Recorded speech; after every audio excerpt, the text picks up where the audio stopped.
SBR Forum's Punters is brought to you by Bookmaker.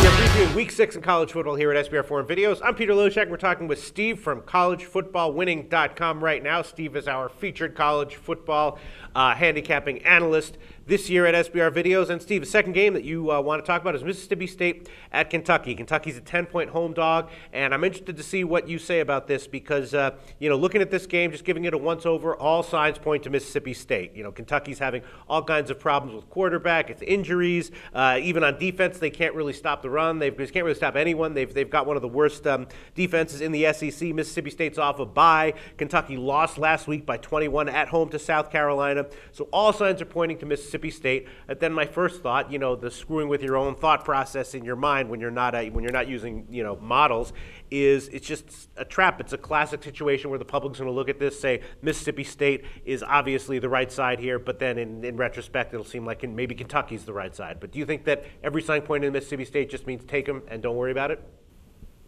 I actually do in this case. Okay. You and I have talked about the public last year and this year and how they are getting more sophisticated. Last spring, you and I talked about how there's a point at which when the public is overwhelmingly on a side, that can actually be a good sign. Sure. In this case, right now, 94%, from what we can tell, 94% of the betting public is on the Mississippi State side. Sweet so that mama. is that's tipped right over to the wow. This is actually a positive sign. So right. There are a whole bunch of squares who are doing the same analysis that you and I are doing, but Sure. maybe I can add something slightly sharp to that square conclusion. This is a Mississippi State team that is ranked 20th in the country. They ranked 43rd in rushing offense versus FBS competition, while Kentucky, as you said, they ranked 89th in stopping the run against FBS competition. You can't look at this game without talking about Kentucky's quarterback situation. Their starting quarterback Max Smith, he was ranked 16th in completion percentage versus FBS this year. He is now, as of this week, officially out indefinitely. University of Kentucky has already played one full game without Max Smith this season. That was at Florida, and they lost 38-0.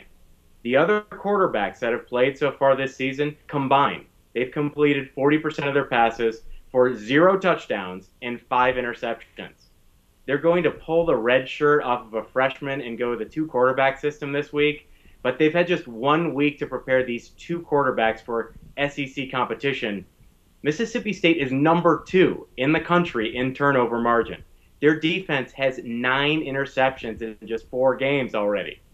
The last 3 seasons, Kentucky is 6-13 against the spread as underdogs, while Mississippi State is 12-7 against the spread when they're favorites. The last 2 seasons, Kentucky is 0-6 straight up against ranked competition, and 2-4 against the spread against ranked opponents.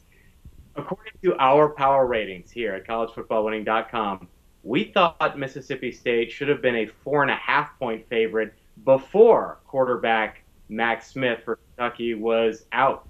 So in a nutshell, we think Max Smith is worth more than the 6 points that you can get with the line right now. You can get Mississippi State -10, and we think that is the solid play.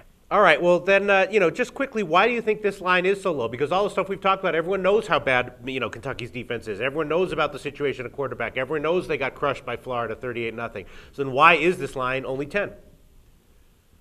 I know that Dan Mullen at Mississippi State doesn't have the greatest track record of going into SEC opponents' places and beating up on them.